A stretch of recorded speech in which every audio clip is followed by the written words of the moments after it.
आप सभी मित्रों को मेरा प्रेम भरा नमस्कार।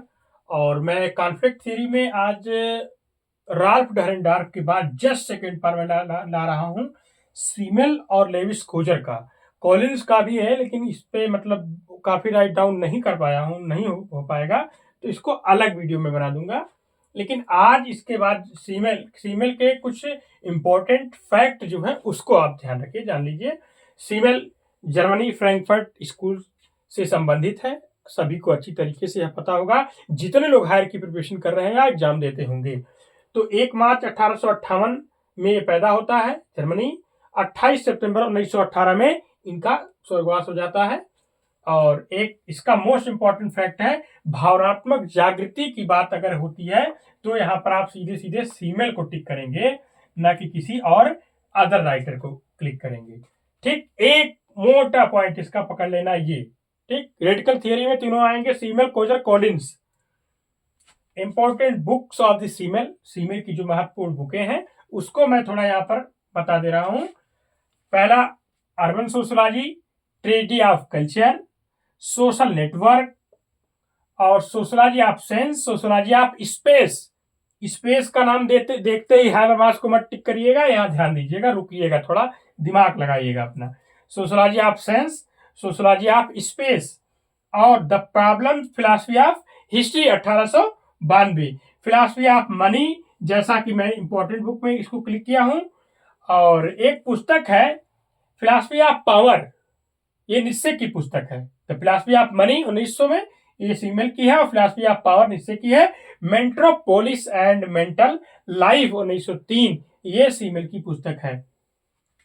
फंडामेंटल क्वेश्चन ऑफ सोशियोलॉजी 1917 में, ये भी आपके सीमेल की बुक है। अब यहीं पर थोड़ा सा पार्ट बहुत एकदम शॉर्ट में इसको फैक्ट के रूप में लेविस कोजर को भी मैं यहाँ ऐड करने का प्रयास किया हूँ। लेविस कोजर जर्मनी, जो कि जर्मनी में पैदा होता है लेकिन कहाँ चला, अमेरिका ये चला जाता है। और ये 17 नवंबर 1913 में पैदा हुए, 8 जुलाई 2003 को स्वर्गवास हो गया। संरचनात्मक प्रकारवादी संघर्षवादी कोजर संघर्षवादी विचारक में कोजर को कहा जाता है। नियो कंजर्वेशन की भी बात कोजर करता है। और इसकी कुछ बुक है, फंक्शनल सोशोलॉजी इसकी बुक है, इसमें 2 वर्ग बताए, शासक और शासित, इसमें 2 वर्ग बताए हैं। और हैव नॉट की बात भी कार्ल मार्क्स करता है, आपका ध्यान देंगे यहाँ पर। और ये अलग है। और the function of social conflict, इतनी बार पुस्तक पूछी गई 1956 में। Most important book of the Lewis Coser की बहुत महत्वपूर्ण बुक है, the function of social conflict. The American Communist Party 1957, sociological theory 1954, political sociology 1967, man of the ideas ये है, और the idea of social structure, ये पुस्तक आपके लेविस कोजर की है। और कॉलिंस के भी कुछ पार्ट्स हैं, लेकिन यहाँ पर बहुत ज़्यादा मैं इसको नहीं ब्रीफ में देर बताना चाहूँगा। अगर आप लोग इसको चाहें तो एक बार स्क्रीनशॉट लेना चाहें तो ले सकते हैं। और मैं कॉलिंस को भी आप ऐड करने का प्रयास कर रहा हूँ, संभवतः कि ये भी ऐड हो जाए यहाँ पर।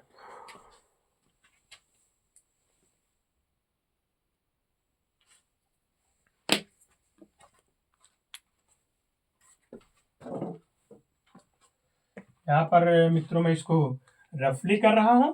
और अब मैं कुछ कॉलिंस के फैक्ट हैं उसको मैं बता देता हूं यहाँ पर। जैसा कि कॉलिंस का जन्म जो है, थोड़ा लिखने में थोड़ा क्या होता है कि टाइम चला जाए, समय जाने लगता है, इसलिए थोड़ा बहुत ज़्यादा ब्रीफ में मैं नहीं इसको बताऊंगा। थोड़ा इसके इम्पोर्टेंट फैक्ट है उसको आप यहाँ पर जान लेंगे। ठीक, तो मैं यहाँ पर बता देता हूँ। ये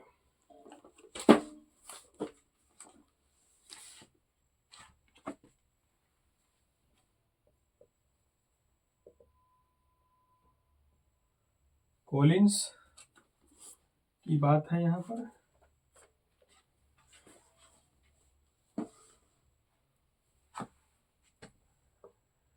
उनतीस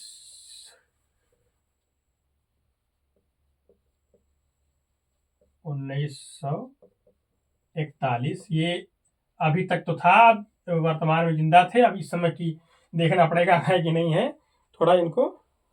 और सूक्ष्म समेकित उपागम की बात करते हैं, यानी कि माइक्रो रेडिकल थियरी की बात करते हैं ये। ठीक, सूक्ष्म समेकित उपागम,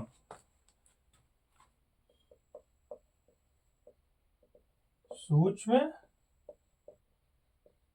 समेकित उपागम, micro radical theory, micro radical theory की बात आपकी कॉलिंस करता है, यहां पर ध्यान रखेंगे कॉलिंस। ठीक, और कॉलिंस को ये भी फ्रैंकफर्ट स्कूल से है। इसको फ्रैंकफर्ट स्कूल का युवामपंथी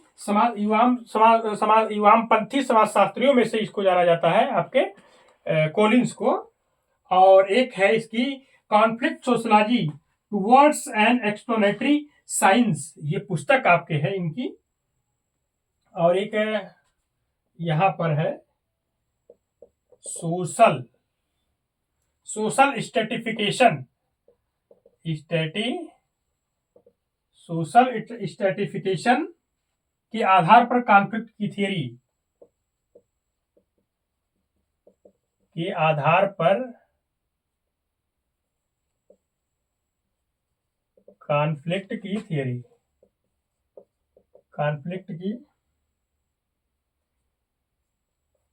थियरी की बात करता है, थियरी की बात यहां पर सीधे आप करेंगे कॉलिंस। अगर कभी पूछे सामाजिक स्तरीकरण के आधार पर कॉन्फ्लिक्ट थियरी की बात कौन करता है, तो कॉलिंस करता है, याद रखेंगे इसको। कॉलिंस के अनुसार एक परिभाषा भी, इसकी डिफिनेशन भी है, संघर्ष का मूल कारण शक्ति के स्रोत है जो मनुष्य में निहित होते हैं। ठीक, कॉलिंस कहता है कि संघर्ष का मूल कारण शक्ति के स्रोत होते हैं जो मनुष्य में निहित होते हैं। ठीक, ये कॉलिंस का स्टेटमेंट है। अगर शक्ति संपदा को लाती है तो ध्यान रखिएगा वहां पर आप मार्क्स को लगाएंगे, और यद्यपि संपदा शक्ति को लाती है तो निश्चय को लगाएंगे। अगर शक्ति पहले आ जाएगी संपदा के तो आप वहां पर सीधे सीधे मार्क्स को लगाएंगे। अगर संपदा शक्ति यानी संपदा पहले आ जाएगी शक्ति के तो निश्चय लगाएंगे। अनिवार्य समन्वित संघ की अवधारणा, इंटीग्रेटेड कंजर्वेशन एसोसिएशन की बात कॉलिंस करता है। ठीक, कॉलिंस के अनुसार क्या है, शक्ति के स्रोत हर व्यक्ति या समूह में बराबर नहीं होते हैं। ये संसाधन सामाजिक, आर्थिक या राजनैतिक हो सकते हैं। कॉलिंस का संघर्ष उपागम घटना क्रियावादी और निजाति पद्धति शास्त्रीय उपागमों से अधिक प्रेरित है। ठीक, और शास्त्रीय सत्ता के असमान वितरण की बात जो है राल्फ डहरेनडॉर्फ करता है, और शक्ति के असमान वितरण की बात कॉलिंस करता है। ध्यान रखेंगे जब सत्ता के असमान वितरण की बात होगी तब वहां पर आप कॉलिंस को राल्फ डहरेनडॉर्फ को लगाएंगे, लेकिन जब शक्ति के असमान वितरण की बात होगी तब आप वहां पर कॉलिंस को लगाएंगे। संवाद की अवधारणा कॉलिंस बात करता है, और किंग्सले डेविस यहां पर दो प्रकार के संघर्ष की बात को व्यक्त करता है, आंशिक संघर्ष और संपूर्ण संघर्ष। संघर्ष का मूल कारण कॉलिंस के अनुसार क्या क्या है, वेल्थ, पावर, प्रेस्टीज। ठीक, ये है आपके संघर्ष का मूल कारण कॉलिंस के अनुसार। और शक्ति औष्ठिक नियंत्रण, पावर एजुमेरिकल कंट्रोल की बात गोचर करता है। समान भूमिका हितों के साथ श्रेणियों के पदधारकों के समूह को अर्ध समूह कहा जाता है, तो राल्फ डहरेनडॉर्फ होगा। अंतः क्रिया अनुष्ठान की अवधारणा कॉलिंस बात करता है, यहां पर आप ध्यान दीजिएगा। और प्रकार में अनुष्ठान की बात मर्टन करता है, और एक अनुष्ठान की बात गॉफमैन करता है आपका। तो यहां पर इन सारी चीज को ध्यान आप सभी देंगे। ये लिख देता हूं मैं यहां पर, थोड़ा सा इंपॉर्टेंट है ये।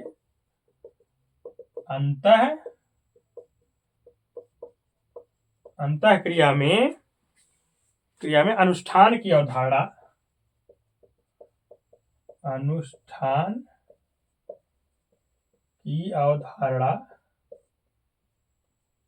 की बात क्या करता है? कॉलिंस करता है। प्रकार्य में अनुष्ठान की बात, प्रकार में अनुष्ठान की बात जो है,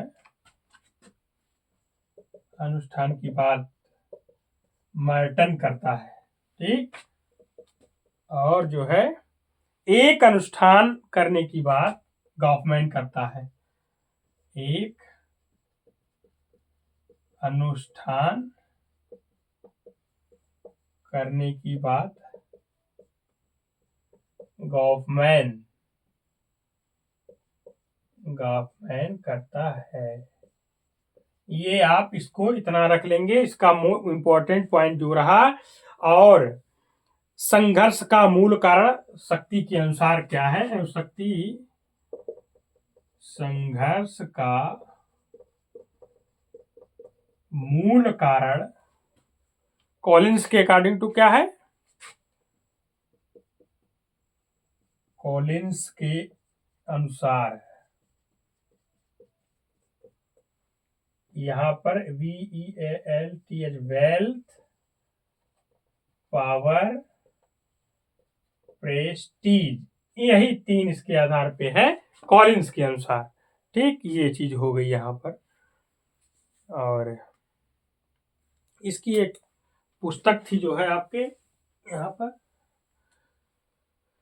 और मैं आशा करता हूं कि आप सभी लोगों को यह मतलब समझ में आया होगा। इसके फैक्ट के बारे में जो भी इंपॉर्टेंट लगा मैंने यहाँ पर इसको मेंशन कर दिया है, और मैं आशा करता हूं कि आप सभी लोगों को समझ में भी आ रहा होगा। ठीक।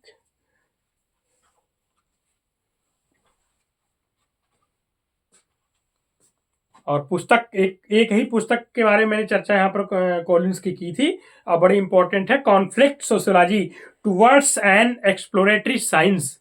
कॉलिंस की बात करता है। और स्ट्रेटिफिकेशन के आधार पर कॉन्फ्लिक्ट थियरी की बात कौन करता है? कॉलिंस करता है, याद रखिएगा इसको।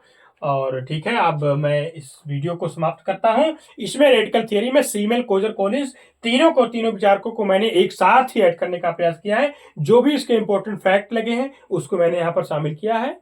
और कोई भी त्रुटि रह जाती है या कमी लगती है तो आप लोग हमको जो है कमेंट के माध्यम से बता सकते हैं। धन्यवाद।